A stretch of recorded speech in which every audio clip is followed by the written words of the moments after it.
आगामी महापालिका निवडणुकांबाबत राज्य सरकारनं मोठा निर्णय घेतलाय। राज्य शासनाच्या नगर विकास विभागाच्या आदेशानुसार पुणे महानगरपालिकेसाठी प्रभाग 4 सदस्यांचा असणार आहे। यावर शिक्कामोर्तब करण्यात आले। तर पिंपरी चिंचवड महानगरपालिकेत 2017 ची जुनी प्रभाग रचना कायम ठेवली आहे। पुणे महापालिका निवडणुकीसाठी शहरात 42 प्रभाग आणि 166 नगरसेवक असतील असे यापूर्वी चर्चा होती, पण पूर्णांकातील आकडा पकडला जाणार नसल्यानं नगरसेवकांची संख्या 1 ने कमी होणार आहे। पुणे शहरात 30 लाख लोकसंख्येसाठी 161 नगरसेवक आहेत। त्यापैकी प्रत्येक लाखासाठी एक नगरसेवक असणार आहे। 2011 नुसार पुणे शहराची लोकसंख्या 34,81,100 एवढी आहे। त्यामुळे 34 लाखांसाठी 165 नगरसेवक असतील। प्रभागांची संख्या 42 राहणार आहे। राज्य सरकारच्या आदेशानंतर आता महापालिकेतर्फे प्रारूप प्रभाग रचना तयार केली जाणार आहे। ही प्रभाग रचना निवडणूक आयोगाच्या मान्यतेसाठी पाठवली जाणार आहे।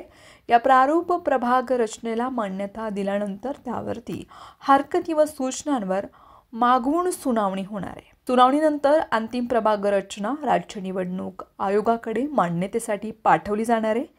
त्यास मान्यता मिळाल्यानंतर अंतिम प्रभाग रचना प्रसिद्ध होईल। प्रभाग रचनेची सुरुवात उत्तर दिशेकडून सुरू होणार आहे, तर दक्षिण भागात सर्वात शेवटचा प्रभाग असेल। मुंबई महापालिका राज्यातील इतर सर्व महापालिकांची निवडणूक 4 सदस्य प्रभाग पद्धतीने होणार आहे। प्रभाग रचना करताना 2011 ची जनगणना आधी पकडून प्रभाग तयार होतील।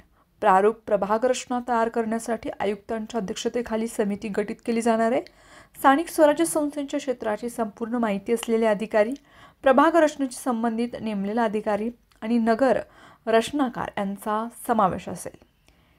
एकाच इमारतीचे चाळीचे घराचे विभाजन 2 प्रभागामध्ये करू नये। मोकळ्या जागांसह सर्व जागा कोणत्या ना कोणत्या प्रभागात आल्याच पाहिजे। सीमेचं वर्णन करताना रस्ते, नाले, नद्या आणि सिटी सर्वे नंबर यांचे उल्लेख करावा। प्रभागातील वस्त्यांचे शक्यतोवर विभाजन होणार नाही याची दक्षता घ्यावी। प्रभागाच्या सीमारेषा, मिठे रस्ते, गल्ल्या, नद्या, नाले, डोंगर, रस्ते, फ्लायओव्हर इत्यादी नैसर्गिक मर्यादा विचारात घेऊन निश्चित करावी, अशा सूचनाही देण्यात आल्या।